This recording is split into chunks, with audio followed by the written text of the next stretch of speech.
Bueno, buenas tardes. Yo soy Charlie Van der Straten, soy miembro de comisión directiva de Presid. Hoy me toca, por suerte, de vuelta presentar a Dante como al año pasado. Dante tiene formación de grado como contador público en la Universidad Católica Argentina de Rosario, es magíster en Economía y Administración de SEADE y actualmente está cursando el doctorado en Economía en la Universidad Católica Argentina. Dicta clases en áreas de Economía, Comercialización y Economía Agraria en carreras de grado y posgrado, y se desempeñó como investigador de la Universidad Católica Argentina entre 2007 y 2011. Es autor de la newsletter semanal Austral Perspectivas, la recomiendo porque la verdad que la sigo y es muy interesante. Ha publicado en carácter de coautor el libro La problemática contemporánea del agro argentino en 2009, un enfoque multidisciplinario sobre los principales temas y conflictos en la producción agropecuaria. Se desempeña como analista de mercado de granos, especialista en posicionamiento comercial, teniendo a su cargo esta área dentro de la corredora Alabern-Frávega. Es columnista en diversos medios periodísticos, empresa, radio y televisión. Ha dictado cursos y conferencias en distintos ciclos como SEMA, Agrotendencias, Feriagro, Agroactiva y participado dictando clases de comercialización en el ámbito del Congreso de APRESID. Hoy Dante nos va a hablar de cambios en la cadena comercial de granos, oportunidades y amenazas. Dante. Muchas gracias, muchas gracias. Bueno, un gusto estar con ustedes hoy.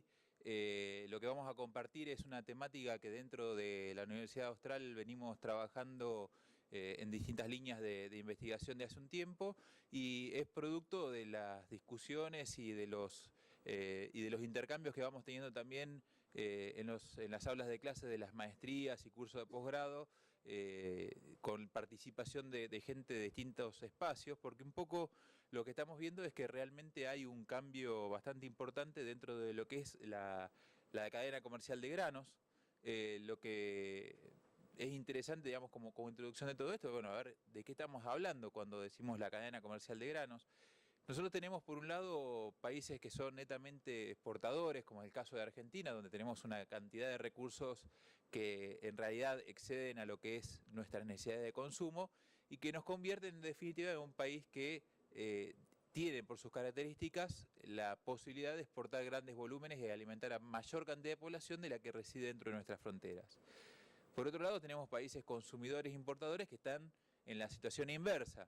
Siempre el mejor ejemplo de todo esto es China, pero obviamente que el resto de Asia, inclusive países de América Latina, están en estas filas. El problema que tenemos es que cuando queremos ligar por un lado al productor agropecuario argentino y por otro lado a los compradores internacionales, hay una serie de barreras en el medio que impiden que eso se haga con fluidez. Esta es la razón por la cual ninguno de nosotros tiene una relación directa comercial con un comprador chino. ¿Cuáles son esos costos de transacción, esas barreras que impiden que esto se lleve a cabo? Obviamente, cuestión de transporte, el volumen necesario para poder llegar a poder hacer estos negocios. A ver, un barco de grano lleva 40.000 toneladas de soja. Un productor promedio de la zona puede estar generando 300, es decir que necesitaríamos gran cantidad de productores, más de 1.000 productores para poder, 100 productores para poder generar un barco. De hecho, el polo agroindustrial de nuestra zona se está comiendo 200.000 toneladas de soja por día. Son 64 millones de toneladas al año. Entonces, los volúmenes para poder participar del comercio internacional hacen que esto sea una barrera. Las distancias que implican tener que trabajar con estos buques de gran porte, pero además la seguridad del cumplimiento, así no es tan fácil que el chino confíe en que nosotros vamos a cumplir los periodos de embarque, no es tan fácil para nosotros tampoco confiar en que el comprador, una vez que le carguemos la mercadería, nos va a terminar pagando. No es tan fácil tampoco ponernos de acuerdo en cuestiones que tienen que ver con la calidad. Lo que cargamos va a ser lo que va a llegar a destino. ¿Quién se hace cargo si pasa algo en el medio? Y si finalmente me falsean el control de la calidad cuando llega a destino, ¿quién lo va a controlar? Y en un caso de controversia, ¿a dónde voy a discutir esto? ¿Tengo que ir a China a discutirlo con un juez? ¿El chino va a querer venir acá a Argentina a discutirlo con los jueces nuestros? Todas estas cuestiones complican que podamos estar trabajando en este ámbito. Por eso es que hay una cadena comercial que liga estas dos puntas. Detectando esta necesidad, aparece gente que intermedia entre los compradores argentinos y los vendedores argentinos y los compradores chinos profesionalmente para tratar de lograr que estas dificultades se zanjen. Esos son lo que nosotros podemos llamar los traders internacionales, las compañías de trading internacional, básicamente lo que se conoce como el ABC, ADM, Bunge, Cargill, Dreyfus. Hay empresas locales como Vicentín, por ejemplo, que también participa. ¿Y qué es lo que hacen estas empresas? Estas empresas, en realidad, lo que hacen en su etapa internacional es arbitrar mercados a gran escala. Este mapa que ustedes tienen acá, lo que les muestra son los países principales exportadores de soja. Estados Unidos, Brasil, Argentina, los que están pintados en verde son países que tienen exportación de oleaginosas. Ahí Europa está pintado de verde porque tiene exportaciones de colza, pero en definitiva el balance que tiene termina siendo deficitario, importa más de lo que exporta. Inclusive también lo que vamos a ir viendo también es que después vamos a tener del lado de los compradores, los consumidores, básicamente el bloque europeo y China. ¿Qué es lo que hacen las casas de trading internacional? Las casas de trading internacional tienen una casa central, supongamos una casa, una ficticia, no estamos hablando de ninguna en particular, que tenga su casa central en Londres, que lo que hace esa casa central trata de hacer negocios, comprando en un país y vendiendo en el otro.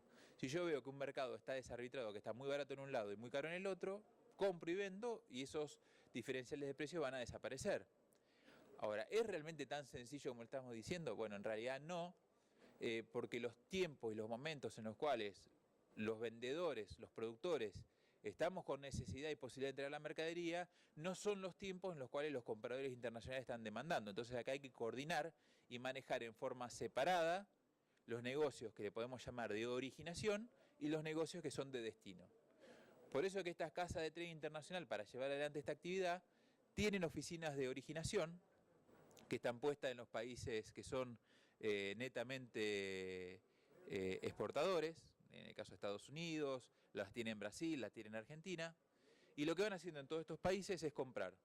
En estos países, para estar comprando, compran acá, ¿y a quién le venden?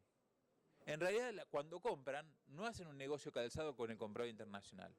Lo que hacen es cubrir su riesgo en algún mercado. Entonces, ¿qué hacen? Compran en cada uno de estos países y a medida que van comprando en estos países, lo que hacen es vender en el mercado de Chicago. ¿Y qué es lo que terminan fijando? Solamente el diferencial de precios entre Argentina y el mercado de Chicago, lo que se conoce con el nombre del mercado de primas de exportación. Esas primas son bastante estables, lo que cambia mucho es el precio del mercado de Chicago, lo que cambia por oferta y demanda. Entonces, ¿qué es lo que consigue el exportador con todo esto? Lo que consigue es tener asegurado un stock de mercadería que sale de cada uno de estos países y que está disponible para que cuando aparezca un comprador, sepa que tienen mercadería disponible para atender las necesidades de compra de China. ¿Cuál es la función entonces de estas casas de originación? La función que tienen no es hacer un diferencial de precios entre valor de compra y valor de venta. La función que tienen es asegurar volumen y un volumen coordinado todo junto en el momento que llega el barco para ser cargado. Esa es la función que tiene Cargill Argentina. No está para hacer el negocio internacional. ¿Quién está para hacer el negocio internacional? Bueno, esta misma empresa tiene las oficinas de destino y esas oficinas de destino lo que van a estar haciendo es pasándole a la oficina central los requerimientos de importación, ocupándose de participar lo más que puedan en esas operaciones de destinación, y el que va a hacer la combinación entre las compras y las ventas, ¿quién va a ser? La casa central. Esa casa central es la que se ocupa de hacer el diferencial de precios. A los países, a las oficinas que están de nuestros lados, nuestras fronteras, lo que le interesa, objetivo primordial, es ganar la mayor cantidad posible de participación en las exportaciones totales de Argentina. Ese es el objetivo número 1. Asegurar participación en el volumen de exportación.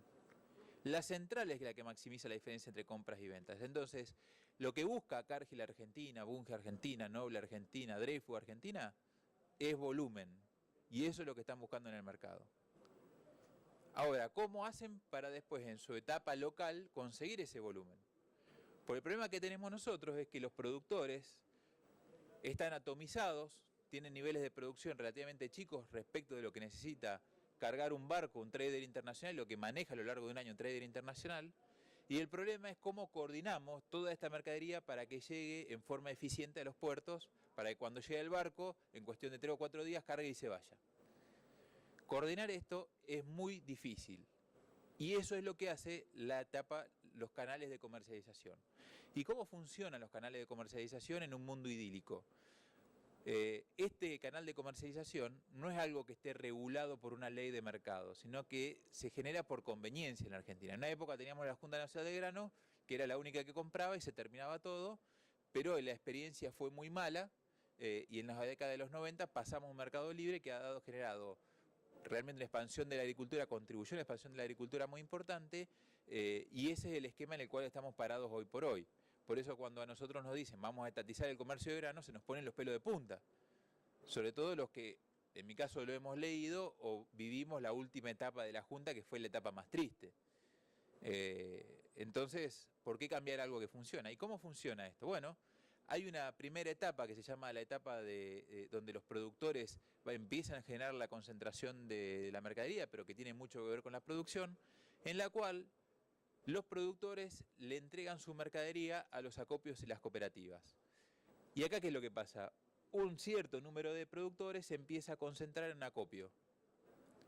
El acopio le compra al productor, le descuenta los gastos de comisiones, paritarias, secado y demás, y le paga un precio puesto en la tranquera de su campo. Ahora, ¿qué tenemos? Antes teníamos productores muy atomizados, lejos de los puertos, con problemas de calidad. Ahora, ¿qué tenemos? Acopios que tienen posibilidad de manejar la calidad ya está más normalizada.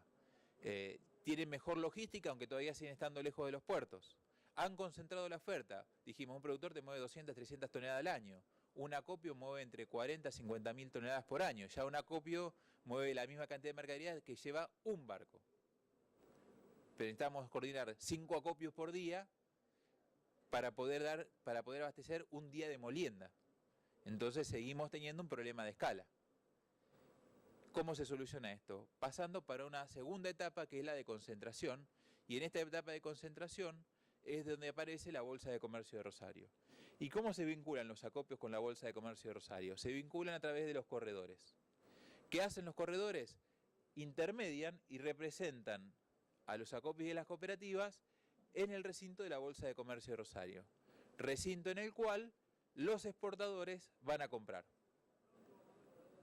En ese recinto se fijan precios, se negocian precios puestos en los puertos. Estos precios puestos en los puertos se llaman precios FAS, Free Alongside Ship. La traducción es mercadería puesta al lado del barco. Obviamente lo que está al lado del barco que es el puerto, ¿no? Por eso cuando hacemos precio en la Bolsa de Comercio con entrega en Timbú, en San Lorenzo o en General Lagos, lo que estamos haciendo es negociando precios FAS. ¿Qué significa ese hombrecito con el diario en la mano? Lo que significa ese hombrecito con el diario en la mano es que estos precios tienen la particularidad de que se relevan por medio de la actividad que hay allá adelante las cámaras arbitrales de cereales y aparece un precio de pizarra que se publica y se difunde que todos nosotros lo podemos tener en tiempo real, en tiempos regulares. ¿Cómo funciona ese precio de pizarra? Al día siguiente que se hacen las operaciones, se recogen la información de los operadores clave del mercado acerca de qué operaciones se hicieron, se hace un promedio matemático, pero después se pasa por una comisión con representantes de las distintas partes que forman este juego de oferta y demanda, para tratar de llegar a un precio consensuado que representa, de acuerdo al leal saber y entender, está puesto de esta forma en los reglamentos de la Cámara Arbitral de Cereales, cuál es el valor que se negoció, un valor referente de lo negociado el día anterior. No es el precio, no es un precio que se haya negociado, no es un precio al cual se haya operado, sino que es un precio de referencia.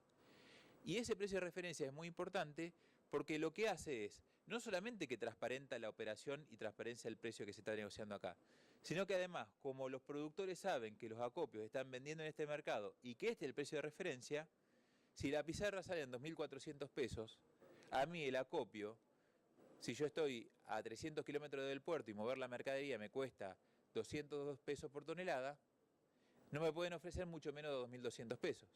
Me podrán ofrecer 2.150 o 2.250, pero debería guardar esto cierta relación con el precio de pizarra que se está manejando. Entonces, los precios de pizarra le dan transparencia a la cadena hacia atrás y el productor sabe que no hay comportamientos oportunistas gracias a ese precio de pizarra. Es lo que me permite a mí saber si estoy vendiendo eficientemente, estoy vendiendo por arriba del promedio o por abajo del promedio. ¿Y después qué hacen los exportadores con esa mercadería? Van al mercado internacional y siguen la etapa que habíamos visto antes del trading internacional, coordinó su negocio con el mercado, con su casa central y la casa central se ocupó de hacerla llegar hasta los compradores chinos. Esta cadena comercial es la que está cambiando.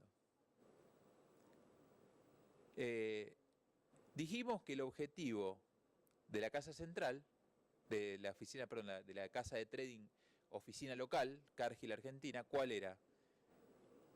Asegurar el mayor volumen posible. Ahora, ellos van a estar comprando, pagando el precio de pizarra, pagando el precio FAS, que dijimos lo releva el precio de pizarra, y van a estar vendiendo al valor FOB, que el valor FOB lo puede arbitrar contra Chicago, y ese valor FOB yo no lo puedo comparar en forma directa al valor FAS.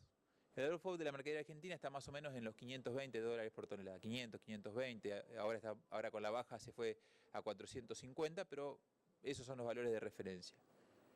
Ese valor FOB no tiene nada que ver con el valor FAS, el valor FAS está en torno a los $300. ¿Dónde está la diferencia? Bueno, la diferencia está que del valor FOB vos tendrías que bajar los derechos de exportación, que es un 35%, y después tendrías que descontar los gastos, que son más o menos $15 por tonelada. Cuando yo hago esa cuenta, lo que llego es al valor que se llama FAS teórico. ¿Qué es de FAS teórico?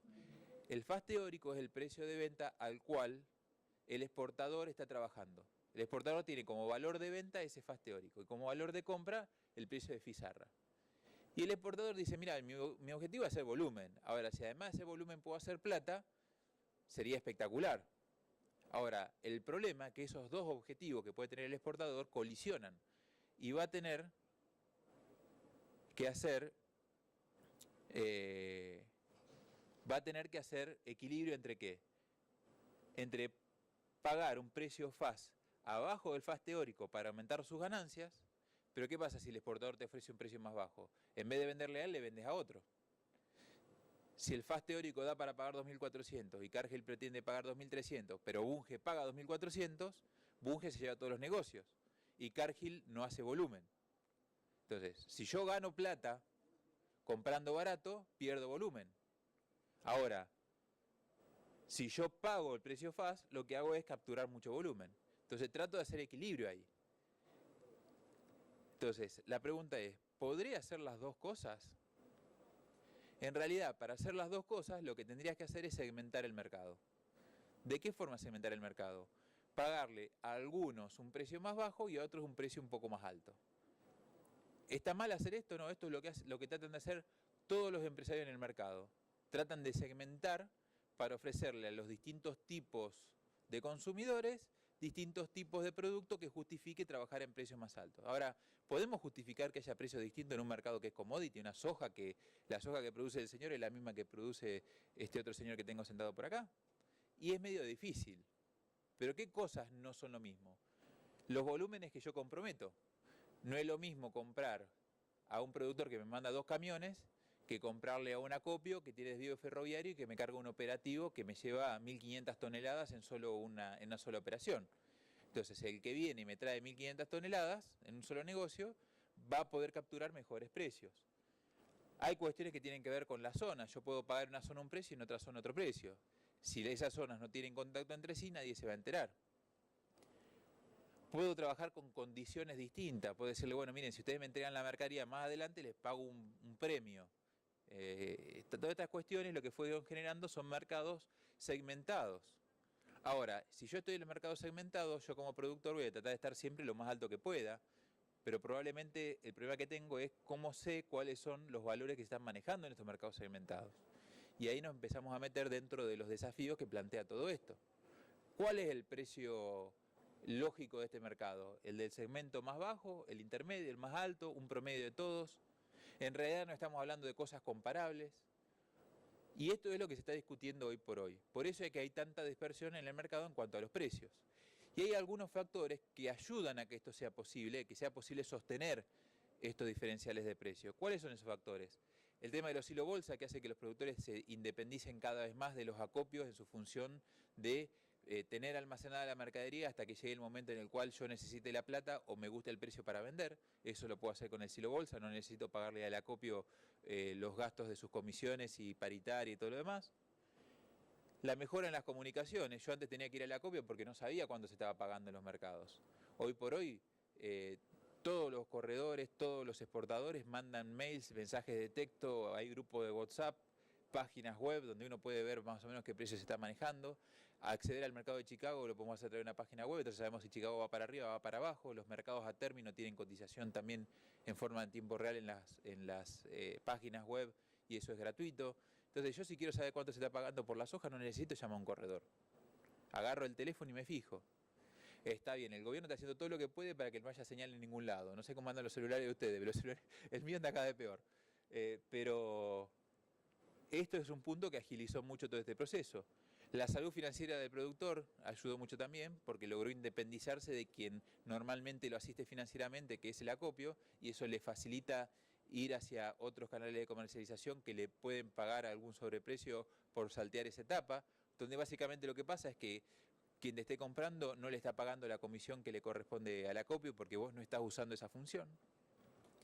Y después el profesionalismo, porque si yo le explicaba hace 20, 30 años atrás a un productor que lo que tenía que hacer para cargar un camión y mandarlo al puerto en forma directa, se agarraba la cabeza y salía corriendo y me decía, no, esto no es para mí. Hoy por hoy todo esto ha cambiado muchísimo y a pesar de que cada vez para cargar un camión y mandarlo al puerto tenemos que hacer más trámites, o sea, tenés que tener internet, entrar en un sistema, pedir un código y todo lo demás, y eso podría ser una brecha. El profesionalismo que tiene el sector permite que estas brechas se vayan superando. Entonces esto lo que permite es que esa segmentación sea más factible. Entonces en la cadena que nosotros habíamos hecho antes, donde el productor le vende el acopio a través del corredor y por medio de la bolsa de comercio le vende a la exportación o al consumo interno, es el flujo tradicional, empiezan a haber saltos. Empiezan a haber productores que le venden directamente al consumo interno o a la exportación. Empieza a haber productores que saltean al acopio y la cooperativa. El que hace esto saltea al acopio, al corredor, a la bolsa de comercio, saltea a todo el mundo. ¿Cuál es la ventaja que tengo ahí? Mira, un acopio en la cooperativa te va a estar cobrando una comisión que está entre el 2 y el 3%, va a estar cobrando los gastos de paritaria, y va a estar cobrando los gastos de la merma volátil, que si vos mandás directo al puerto no lo vas a tener. Y probablemente cuando hagas esto el exportador te va a trasladar un precio más alto del que le traslada a los intermediarios. Entonces el beneficio es plata ahí. Ahora, ¿qué es lo que pasa? También es mucho más engorroso manejarse mandando camiones al puerto. ¿Por qué? Porque si la mercadería llega del puerto y está de rechazo, tenés el problema a 300 kilómetros de distancia. Si vos se entregas al acopio, el acopio te va a recibir absolutamente cualquier tipo de mercadería, después el acopio verá cómo la condiciona, porque te puede brindar ese servicio. Y si hay un problema, estás a 10 kilómetros, es vecino tuyo, te vas a ver entender. Ahora, el productor que manda a un exportador, todos esos problemas se los compra. Cuando el productor trabaja con el corredor es un paso intermedio. El corredor sí cobra una comisión entre el 1, 1,5, 50, 0,5%, pero ya es más baja que la cooperativa. Le empieza a dar algunos servicios más en la entrega de la mercadería, pero no es el acopio. El acopio te da servicios mucho más tangibles y mucho más importantes. El acopio y la cooperativa, a su vez, como empieza a ver que se le escapan los productores y que cada vez se hace más difícil competir, que dice, no, mirá, ya que el corredor está yendo a trabajar con los productores, yo salteo al acopio y la cooperativa y me voy directamente a trabajar con la exportación y no paso por el corredor. Ahora, cuando no paso por el corredor, tampoco paso por la bolsa de comercio. E inclusive los corredores, en pos de conseguir mejores valores, estructuran negocios que no pasan a través de las bolsas de comercio. ¿Por qué le hago tanto hincapié con esto de que no pase por la bolsa de comercio? Porque lo que le da transparencia a todo este esquema era el precio de pizarra, y el precio de pizarra se forma con lo que pasa dentro de la bolsa de comercio. Por eso es que lo que ocurrió hasta el año pasado era que todo el mundo se quejaba porque había precios más altos, mucho más altos que lo que marcaba la pizarra. Entonces la pizarra había la pizarra dejó de reflejar la realidad. Y en realidad lo que estaba pasando es que la pizarra estaba reflejando la realidad de la bolsa de comercio, pero todos nosotros estamos haciendo cada vez más negocios que se escapan de la bolsa de comercio y que obligan a todo el esquema de corredores, acopios y cooperativas a ponerse en la inventiva de encontrarle la vuelta a todo esto, y esos premios que se generan para poder generar precios más altos no se transparentan dentro del precio de pizarra por la forma en la cual el precio de pizarra se está calculando. ¿Y qué es lo que hicieron los distintos eslabones de la cadena cuando vieron todo esto? Porque esto, a ver, al productor le genera un beneficio muy interesante. ¿Cuál es el beneficio que te genera? Mirá, vos trillás la mercadería. Si tu mercadería está saliendo con mucha humedad, hay problemas de calidad, hay dificultad para conseguir camiones, hay dificultad logística porque por ahí tenés que trillar rápido y mandar todo rápido a algún lugar, porque si no, con la lluvia que estás teniendo, después no sabes si la va a poder sacar la mercadería o no. ¿Ahí qué haces? Vas al acopio, que enseguida tu camión va y viene muchas veces al acopio y rápidamente solucionan tu problema. Ese servicio es costoso, pero lo pagás porque estás dando mucho servicio. Ahora, si viene un año seco, la trilla viene rápido y los puertos no tienen demoras, decís, bueno, no pago esos costos y me voy a trabajar al puerto. Si quiero algo intermedio, trabajo con el corredor que me dé un poco de soporte administrativo. Entonces, el productor con todo esto encontró un beneficio bastante interesante. Encontró oportunidades ¿para qué? Para eficientizar el gasto de comisiones que yo hago en toda esta cadena de comercialización. ¿Eso es positivo? Sí, es muy positivo. Ahora, ¿cuál es el problema que estamos teniendo? El problema que estamos teniendo es cómo eso impacta en la transparencia de los precios que se están generando. Porque ¿cómo sabés vos que estás haciendo buenos negocios si lo estás comparando contra un precio de pizarra que no refleja la realidad? Y entramos acá en un círculo vicioso, porque entonces, como no refleja la realidad el precio de pizarra, opero cada vez más por fuera de la bolsa, y al operar más por fuera de la bolsa, el precio de pizarra se hace todavía menos representativo. Y esto iba a llevar a que en algún momento nos quedáramos sin absolutamente ninguna referencia. Y saben que yo estoy muy acostumbrado a recibir contingente de toda parte del mundo que viene a estudiar qué bueno que es el sistema comercial argentino y lo transparente que es. Y nosotros lo estamos haciendo percha.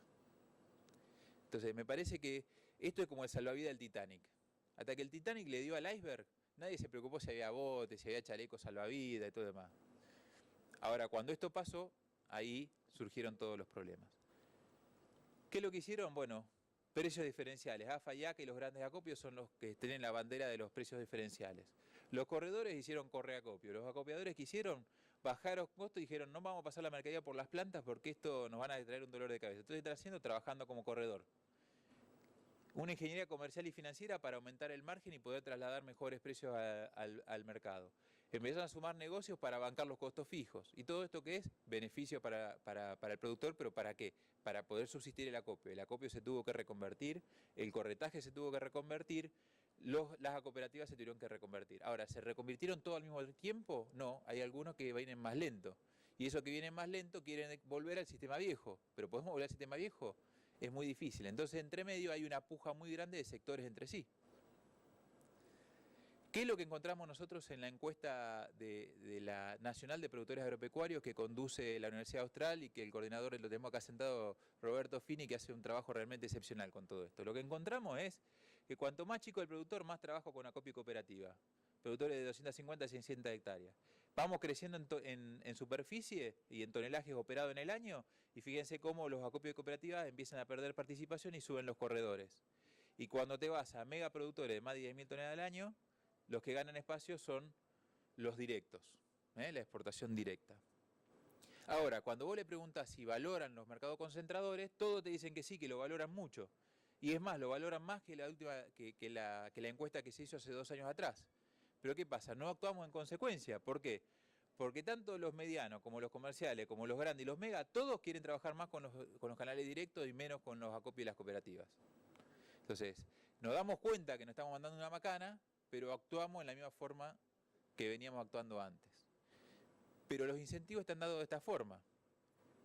Entonces, ¿cuál es la situación resumiendo todo esto? Y ya con esto vamos cerrando. La situación es que la pizarra es el elemento que da transparencia a los precios, pero la tendencia a hacer negocios que cada vez con mayor frecuencia no pasan por la bolsa de comercio, si bien te permite ser más eficiente a la hora de elegir el canal comercial, te reduce el volumen que pasa por las bolsas y pierde representatividad del precio de la pizarra. Y esto genera una situación ahí que es un signo de pregunta, que son las posiciones interesadas de los distintos actores en este mercado. El tipo que logró surfear la ola primero y que tiene precios diferenciales, que tiene el correacopio o el acopio que logró profesionalizarse de una mesa de negocio desarrollada, está chocho porque es el que está saliendo ganando.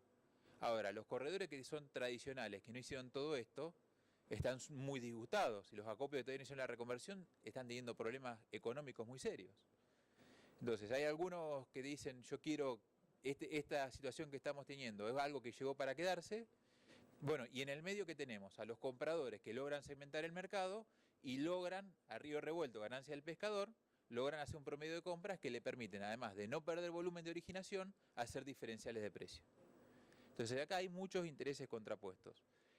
¿Qué propuestas tenemos para solucionar todo esto? Hay dos propuestas que se están ensayando. Ampliar el concepto de la pizarra. Si el problema es que la pizarra solo se enfoca en la bolsa y la mercadería está pasando por fuera de la bolsa, empecemos a considerar también la mercadería que no pasa por la bolsa para formar el precio de pizarra. Hay un antecedente que se incorporó en las operaciones de mercado a término en disponible dentro del precio de pizarra y eso mejoró mucho el precio de pizarra el año pasado. Ahora, ¿qué pasó? Nos pisamos los callos y así como le dije, hay gente que está interesada en que que la pizarra levante. Los que logran conseguir esos precios más altos a través de que fueron a la pizarra no tienen problema porque pueden conseguir esos precios, pero los que no tenían desarrollado esos canales están que trinan porque no pueden alcanzar el precio de pizarra, quedan siempre por abajo del precio de pizarra. Y el exportador, ¿qué le pasa? Dice, che, mirá, me estás poniendo un precio demasiado alto y la ganancia que yo estaba haciendo se me empieza a esfumar. Por eso que es muy difícil lograr consensos y hay dificultad para capturar la información de los canales que pasan por fuera de la bolsa. Porque nadie los quiere declarar estos negocios, porque a todos les sirve que sigan estando ocultos esos mercados. Ahora, de todas formas me parece que es importante destacar que hay un trabajo de las propias entidades de los mercados, las propias cámaras y las entidades gremiales, para tratar de solucionar este problema. Entonces, no es que el mercado no puede encontrar una salida a esta, se la está encontrando. Estamos en ese proceso. Ahora, en el medio de toda esta discusión aparece la normativa sobre la obligación de registrar los negocios, todos los negocios, y darles información al gobierno. Y acá viene la propuesta de que todo negocio tiene que estar registrado por ley. Ya no va a ser facultativo y un trabajo estadístico. Todo lo que ustedes hagan va a quedar marcado en una computadora. Y esto va a generar costos extra porque va a haber que registrar y la registración va a tener un costo. Entonces acá, todos los intermediarios que son los que van a poder registrar dicen, mirá qué bueno, me aseguran mi laburo. Ya no va a haber nadie que va a trabajar en forma directa, porque si vos trabajás en forma directa, ¿quién registra? Tenés que ir y registrar en la bolsa, con la cual una comisión va a tener que pagar sí o sí. Y ya que pago una comisión, pagámela a mí, que soy quien está trabajando en este mercado. Por otro lado, lo otro que tenemos es que esa información va a pasar a estar administrada por el Estado. ¿Y cuál es el peligro en esto? Si el Estado se cansó de decir en estas últimas dos campañas que muchachos están todos sentados arriba de la soja, los precios van a bajar, ¿por qué no la venden? Si ya sabe cuánto es el stock físico que cada uno de ustedes tiene, sabe cuántos camiones cargaron porque cuando pide una carta de porte le tienen que avisar a la ONCA que van a sacar un camión. Y además el mercado, el gobierno va a tener información de qué precios se están pagando en todos lados, de ahí a decirle, señor José Pérez, cargue el camión y mándelo a tal lado que necesitamos el ingreso de divisa, hay un paso. Entonces, lo que más nos genera duda en cuanto a esto no es que el Estado disponga de información, sino lo que puede llegar a ser, porque lamentablemente las experiencias de intervención del gobierno en los mercados son nefastas. Mire lo que pasó con el trigo, mire lo que pasó con el maíz. ¿Qué vamos a hacer? ¿Lo mismo en soja? Y por otro lado, aún esto no va a impedir las maniobras de diversificación en la operación del físico. Porque las operaciones del físico no son estandarizadas. Si bien lo que está cargando es soja, si yo te lo pago la mercadería puesta en origen es otro precio, te puedo pagar un contraflete distinto, te puedo pagar una bonificación porque tu campo en los últimos 10 años siempre fue agrícola y entonces te meto dentro de un programa de bonificaciones por identidad preservada y uso de los recursos naturales. Te puedo inventar una bonificación por ausencia de granos verdes. Y todas esas cosas van a hacer que siga habiendo un mercado diferencial. Entonces, el hecho de que vos obligue a todo el mundo a registrar no va a obstaculizar a que existan mercados diferenciales. Lo único que vamos a ganar es tener al Estado metido en el medio. Así que bueno, muchas gracias por la atención. Este tema queda planteado. No soy concluyente con ninguna de estas cuestiones, pero me parece que era interesante reflexionar sobre estos temas. Muchas gracias.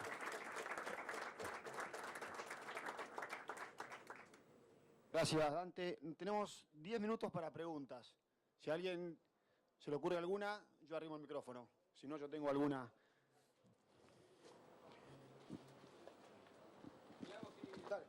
Sí. Buen día.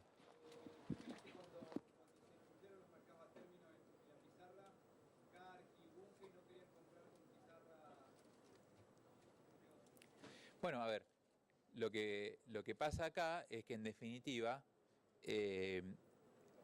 cuando vos estás trabajando con un precio de referencia para fijar precios, que sabés que está por debajo de los precios que vos normalmente pagás en el mercado, esto claramente te genera un beneficio.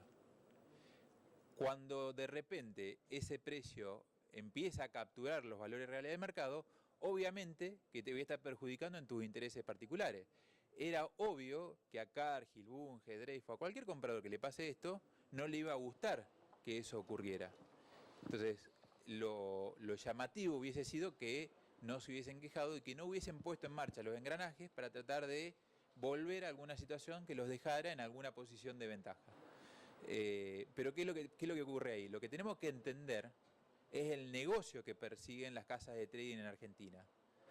¿Cuál es el negocio que persiguen? Generar la mayor cantidad de volumen y generar el mayor beneficio posible, haciendo uso de una infraestructura de logística, de acopio, de recepción de mercadería, que trata de cobrártela lo mejor que puede para maximizar su inversión.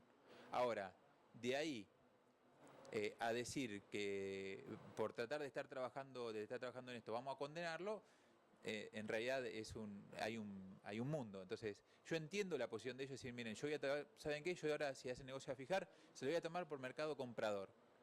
Si a vos no te gusta, no me vendas.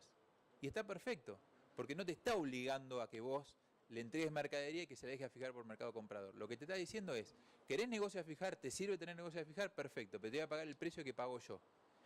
Los pocos que se animan a hacer negocio les salió horrible, porque después todos los días se manejan sobreprecios que siguieron apareciendo en la pizarra, pero que vos estabas trabajando con el precio de mercado comprador y lo que pasaba es que no los accedías. Entonces, ¿qué es lo que pasa? Los pocos que hicieron negocio se pegaron un golpe terrible, no lo van a hacer nunca más.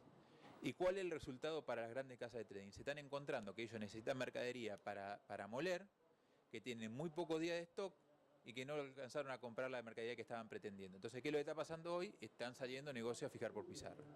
Entonces, acá lo que está pasando es que vamos probando todo lo que estamos trabajando en este mercado, cada uno con su interés creado y con su óptica puesta en maximizar el beneficio particular. Estamos viendo cómo podemos hacer para ubicarnos de la mejor forma posible. Ensayamos esta, no caminó, bueno, tendremos que ensayar otra cosa. Y esto es parte de estos intereses contrapuestos, son naturales y normales en los mercados. Ahora, lo que tiene que pasar es que la cadena de comercialización vaya representando a los productores y pujando para que esas situaciones desaparezcan y que vos puedas tener haciendo los mejores negocios posibles. Ahora, para que eso pase, tenemos que darle herramientas. Yo creo que todos estos comentarios y estas circunstancias son parte del movimiento y son parte de los rollos. Yo tengo un amigo que dice, todo auto que está en la calle algún rayoncito tiene.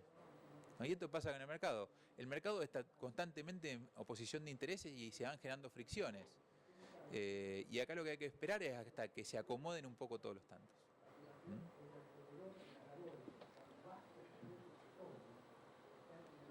Sí.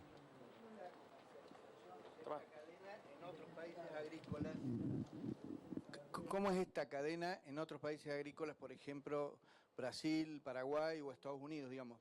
¿O para abajo, o par, o hacia arriba? El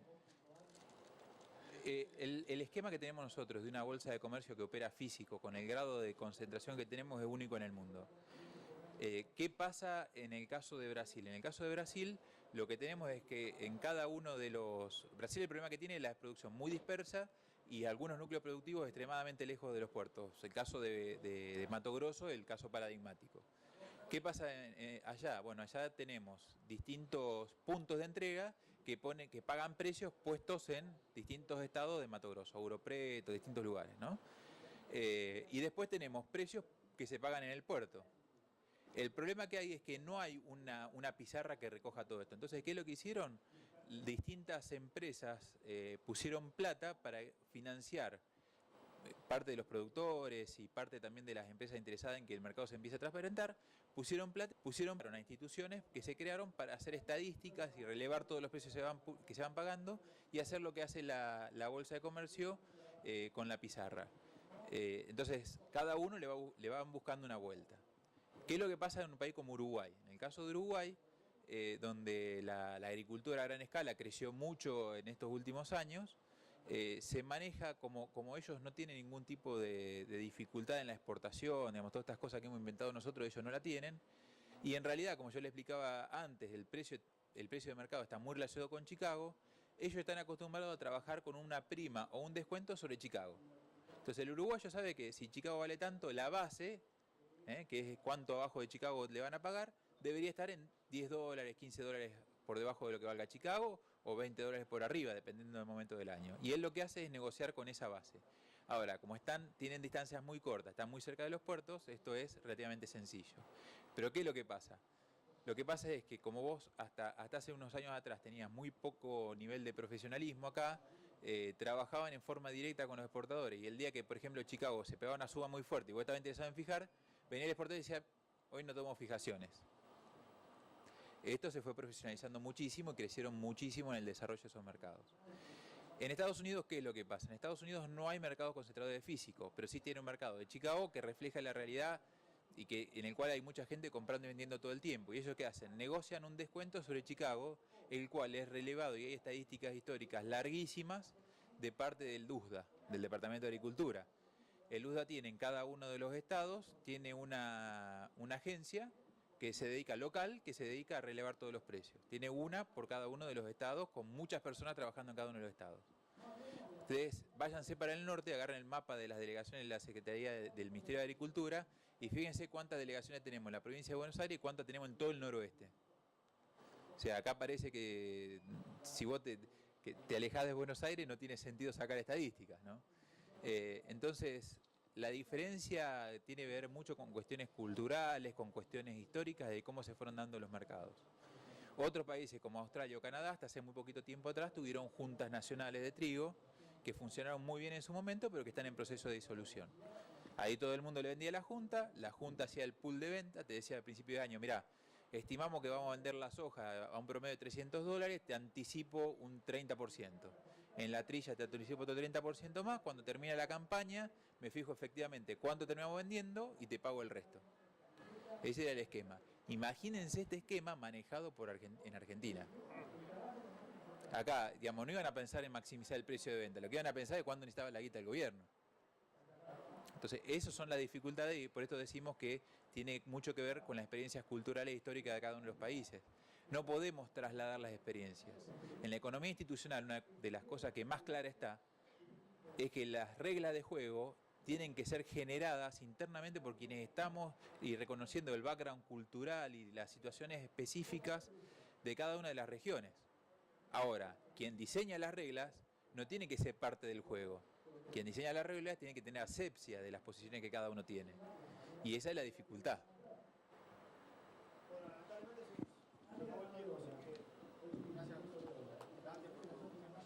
No, por favor. Gracias a todos por estar. Gracias a ustedes.